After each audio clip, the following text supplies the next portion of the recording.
You are listening to the Keep the Weight Off podcast with Dr. Angela, episode number 114.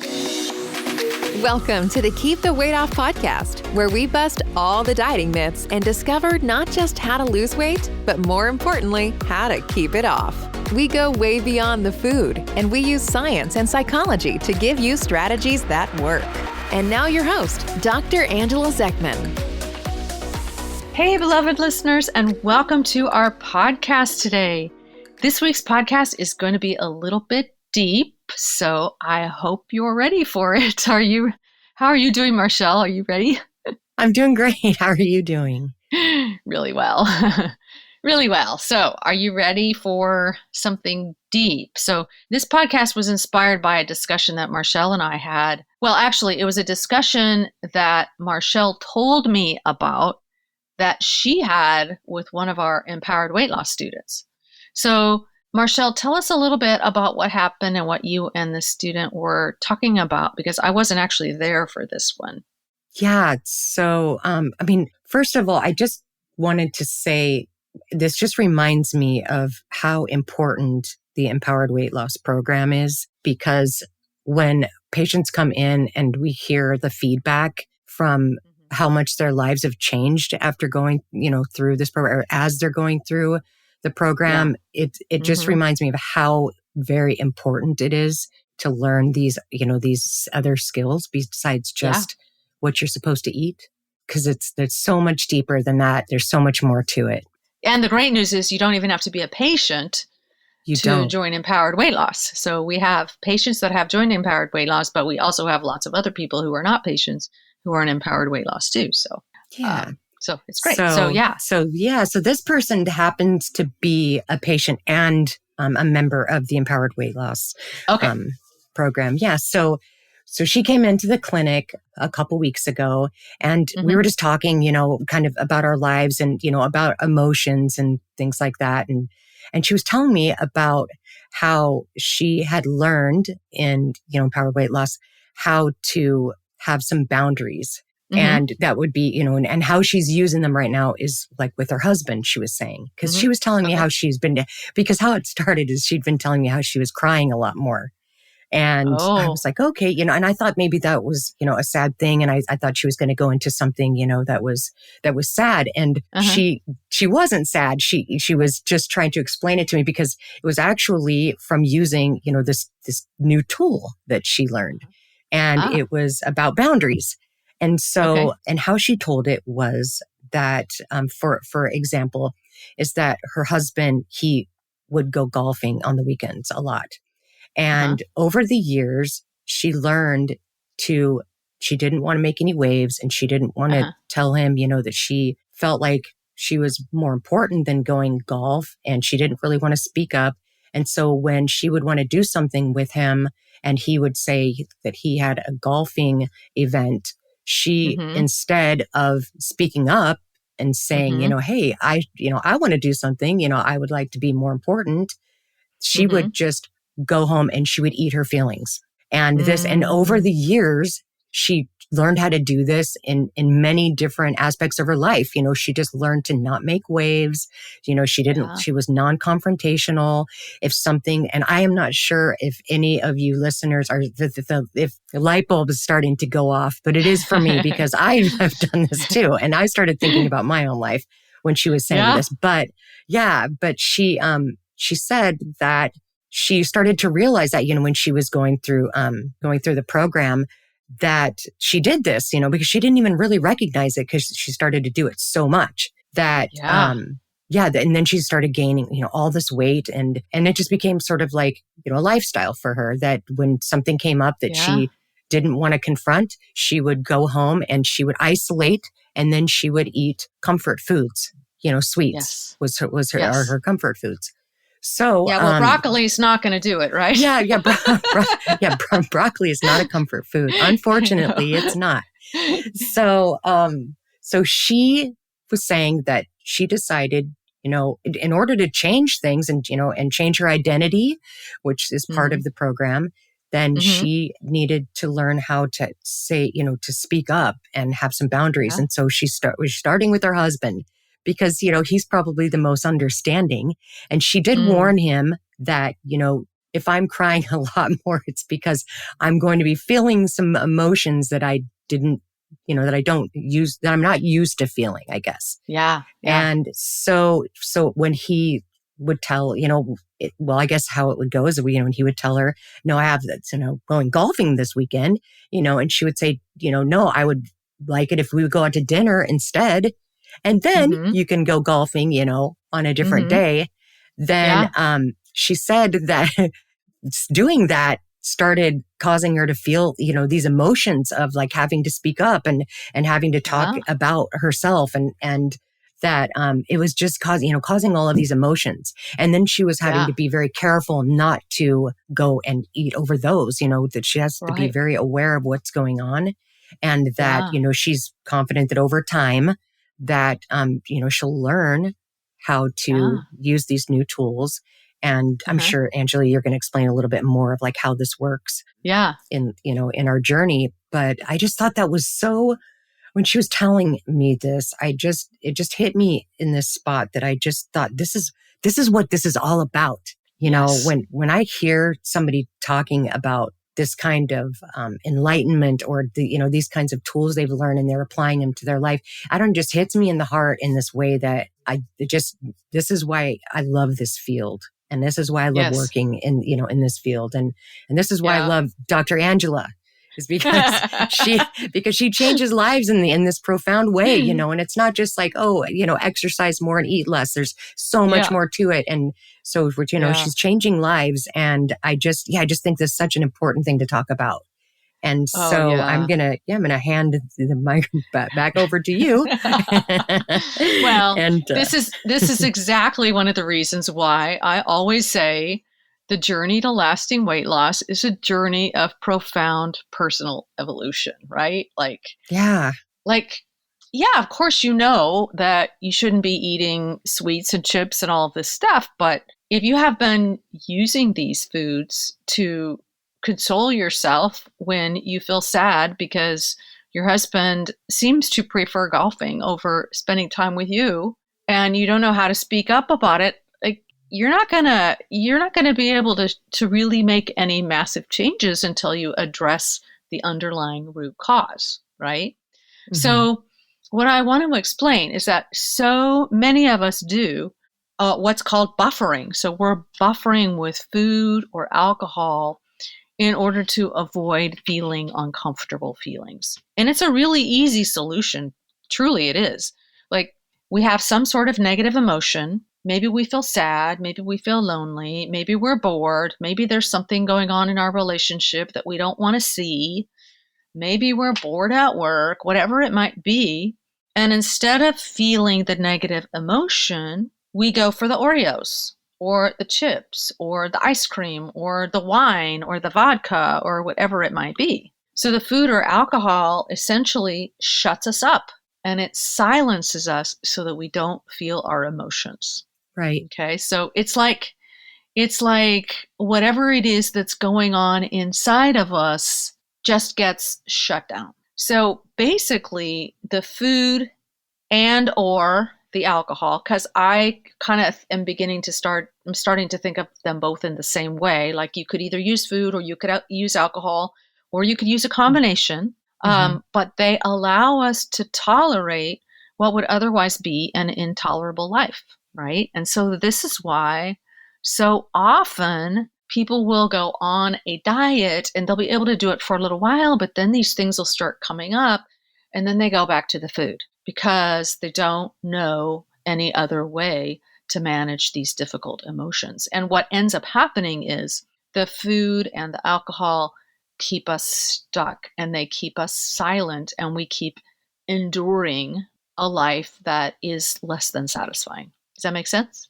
Yeah, definitely. And just to wrap that up really quick, I just wanted to add that she also told me that her husband was really receptive to this and that he really had no idea that she was feeling these things.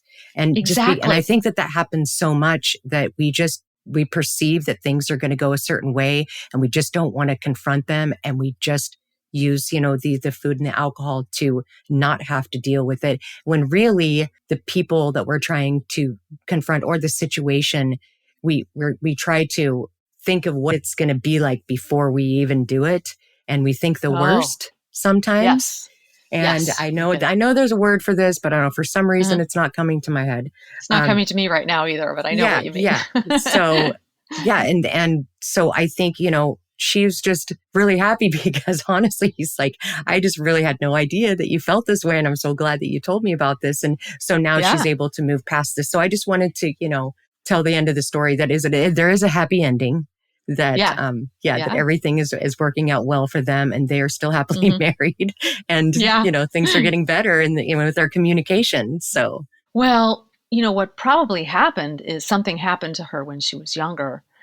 And she must have felt threatened in expressing what her own needs are. And so she learned at a very young age to quiet her own needs down and to assume that other people might not be receptive to hearing what her own needs were. Yeah. And it's wonderful for her that her husband is receptive to hearing, like, oh, honey, I had no idea that this was a problem, yeah. Had I known, things would be different, so that's great. So, but we do learn very early in life. Oftentimes our parents or caregivers they purposefully try to keep us quiet with food treats. It's because they don't want to have to help us deal with negative emotion. They've never really learned how to deal with negative emotion themselves. So let's say that you were bullied at school and you come home and you're crying because the other kids are not treating you nicely. Well, mom says, here's some candy. That's going to help you feel better. And so they don't really know how to help you manage the negative emotion or feel it or, process it. So eating will soothe the negative emotion so that we don't feel it. And then we end up tolerating things that would otherwise be intolerable. I have a really, really good example of this from my own life. Anyone who's been listening to this podcast for any amount of time knows that I really struggle with sugar. I can leave potato chips and French fries. I mean, I don't care, popcorn, none of that matters to me. Get me the sweet treats, that's what I like. And so one day, this was many decades ago now, I was an at-home mom and my kids were in grade school. So they're in their 30s now. So you can kind of imagine this, probably like 20 years ago. And I used to go to the gym every morning while they were sleeping. And then I'd come home and I'd get them ready for school and I'd get them their breakfast and then I'd take them to school. And then when I got back to the house, I'd immediately head into the walk-in pantry for a snack. I had just eaten breakfast, but I had this really, really, really uncomfortable feeling and this urge to eat something. And really, I didn't know that there was any sort of negative emotion. All I could feel was the urge to eat. And it didn't even matter what food I was going to grab. It was just the act of eating something that was going to help me feel better and make this uncomfortable feeling go away. So at the time, I was working with an eating disorder specialist. And she said, the next time this happens, stop yourself and go get a piece of paper and start writing. And she said, the rule is you have to write an entire page. And if you still feel like eating after writing, then go get the snack. And I thought, okay, I think I can do this. You think you'd be able to do this? You know how urgent that feeling gets? Have you felt that before? Yeah, that's what I was going to say. You know how many papers I'd have to write in one day? Well, you only have to really do it once a day. Once a day is plenty. It only took me one time. Oh my goodness. One time of writing. In this I feel like particular snacking all the time. Situation. Yeah. So it took one time in this particular situation. So I went and I sat down and I allowed myself to feel the feeling and to try to identify it. And frankly, I couldn't. I had no idea what I was feeling. So it just felt like this incredibly urgent need to eat. And so I started writing. And I wrote about how I had just been at the gym. I had been in the locker room and there were women getting ready to go to work. And I thought, these women have important places to go and important things to do. And here I am going home to an empty house with nothing important to do. And I initially thought, wow, maybe I'm bored. And then I realized it just kind of hit me like a ton of bricks. I'm not bored. I'm jealous. Oh I my am goodness. Yeah. ferociously jealous of these women who are out there doing great things while I am home. And who would have thought that this urgent need to eat was actually jealousy? I was really shocked. I really was shocked. And I realized pretty quickly, I'm being called right now. I'm being called to get back into the working world. I had graduated from medical school. I had done residency. I had worked at the state for a bit, but then decided to take time off to focus on the kids. But the time had come to move back into the working world. Okay. And I was actually really shocked that it took me this long to realize that. But as long as I was eating my way through my uncomfortable emotions, I was keeping my true needs and desires silent. So, according to the counselor, the rule was once you figure out what you're feeling and what's going on, you take a baby step. So, a baby step is something that takes less than 20 minutes or costs less than $20. So, I called a doctor friend of mine, and she and I both had kids in the same school. And I knew she was an emergency doctor and she might actually be home because they do shifts at odd times. And so I called her and I got her on the phone and I asked her if she had time to talk to me about what it would take to get back into clinical medicine. And luckily she was free and she said, come over, we'll have some tea. And together we talked about it and we plotted a plan for me. I'm never, ever going to forget that day. And I'll always be grateful to her. And I've seen her, I've given her a hug, I've thanked her over and over years down the line because she really helped me to get back into clinical medicine. And, if I had just kept eating, I'd never be where I am right now. Isn't that crazy? Yeah, this is so deep. This is so good. I love this. Yeah. So that urgent need to eat was a negative emotion that I didn't want to feel, but that was actually a really powerful calling from the highest part of me that knew that I needed to move forward in my life, that my time of staying home with the kids needed to come to an end. They were getting older. They were getting more independent. They didn't need me as much. It was time. And so, yeah, so this is what I was using that food to silence that without even realizing what I was doing. It's interesting, isn't it? Yeah, this is good. Yeah. And I have another example, and this isn't from my own life. It's from a friend. And this friend has struggled with alcohol. He's been sober for 30 years now. And I asked him what it was like to get sober. And he said that the most important part for him about getting sober was learning how to feel his feelings. So he was a ship captain and he was a bit of a womanizer. He freely talks about this. And he said he'd get really jealous if one of the other crew members was flirting with a woman that he was interested in. But instead of feeling the jealousy, he'd just drink. And he said, once I got sober and I couldn't drink that pain away, he had to really allow himself to feel jealous. And that certainly was not an easy thing for him to do, right? Like jealousy is a hard feeling. Well, I can was totally relate too. to this. Yeah. Yeah, I can definitely relate to this. I had my own struggles with alcohol and that it's definitely, and food. It switches from one thing to the other. Like, don't get me wrong. Yeah. I've had to quit a lot of things in my lifetime. Mm-hmm. And like I said, by far, sugar has been the very, very hardest of all of them. Yeah. And because it's that one thing that my brain really doesn't want to let go of. And it just it's like this reoccurring addiction that I have to fight. But it just buffers these emotions so easily. And I can really relate to that.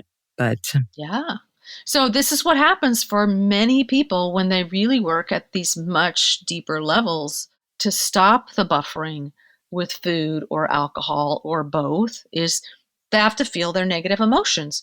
And if they don't know how to do that, if they don't know what to do next, they'll sometimes turn to another buffer like gambling or overspending or overwork or overexercising, or sometimes they'll end up going back to the food or the alcohol, or they'll take up smoking. Like they'll find some way. So it's super important not to just stop the buffering, but to learn how to feel and process the negative emotion. And that takes a lot of practice. And it's really helpful to have the support of others who are on the journey with you. And that's one of the beauties of our Empowered Weight Loss membership, because we talk about all of this and we support you both in group coaching sessions, and we also have an individual coaching option as well. So we're here for you. So many people think that they can just do this on their own. And I just want you to know, it is not easy to do this on your own.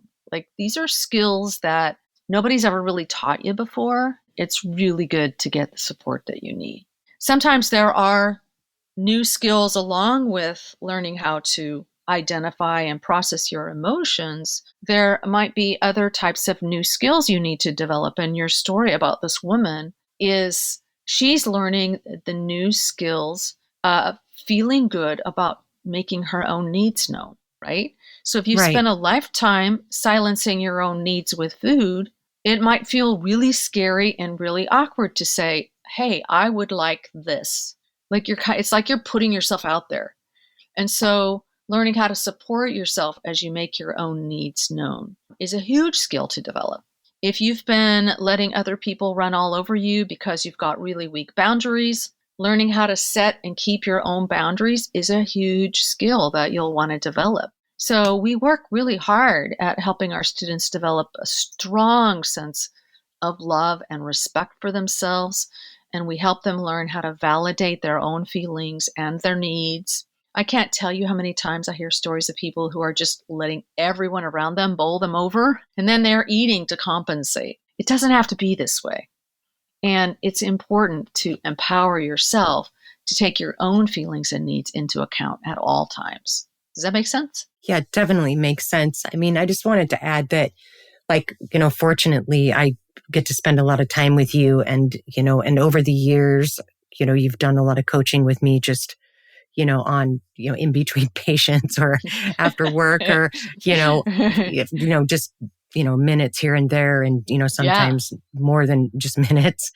Yeah. But you can't do this alone. Like, I could have never done this alone. And I think the hardest part of weight loss is maintaining the weight loss. Like, getting there for me was not so hard because I'd like this. It was hard, but you have this goal, like you're goal oriented, right? And you're on this trek to get, to this place. And once you get there, once I got there, then all of a sudden, all of these things started, hitting my brain, like, oh, you could do this, or, it's okay. And then, all of these emotions started cropping up as well. And then that's when I started fighting with myself. And if I didn't have like a community, or if I didn't have, Angela or, my tribe of people that I've, come to know to support me or to talk through it, because sometimes, like, I don't know if I made a right decision, or, if somebody can help me with something I'm struggling with. Like, when I come to you, you cannot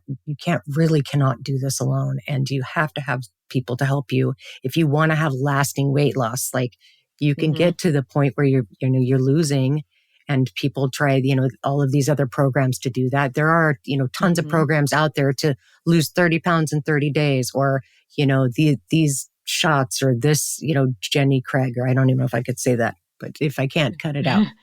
It's okay. Because we all know how I feel about Jenny Craig, just saying.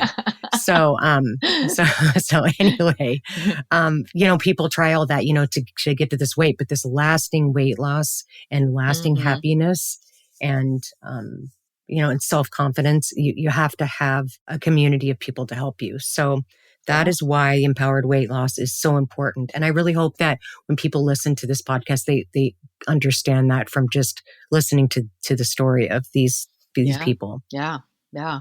I could go on and on and on about all of this. It's such an important part of the weight loss journey. And it's the major reason why people struggle for years and decades. No one teaches us this stuff in traditional weight loss programs. Frankly, it's much easier. Just go on yet another diet and focus on the food and the weight loss for a while and silence yourself that way. That's another way to silence yourself, right? By exactly. obsessing about food rather than feeling the uncomfortable feelings and then doing something that would feel scary to move your life in a different direction. But that's what we're being called to do.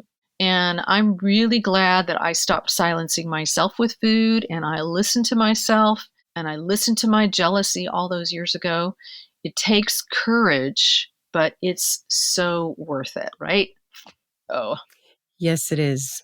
yeah. So remember, we're always here to help you in this journey. If you want to join us in Empowered Weight Loss, just go to journeybeyondweightloss.com/yes, and we'll see you on the inside. I think that's all for our podcast this week, right? Is there anything else, Marchelle? Yeah, I think that's it. Okay, wonderful. All right, everybody. Have a great week, and we will talk to you next week. Take care. Bye-bye. All right, goodbye, everybody. Hey, if you really want to lose weight and keep it off for good, your next step is to sign up for Dr. Angela's free weight loss course, where you're going to learn everything you need to get started on your weight loss journey the right way. Just head over to journeybeyondweightloss.com/free course to sign up. Also, it would be awesome if you could take a few moments and write a review on iTunes. Thanks, and we'll see you in Journey Beyond Weight Loss.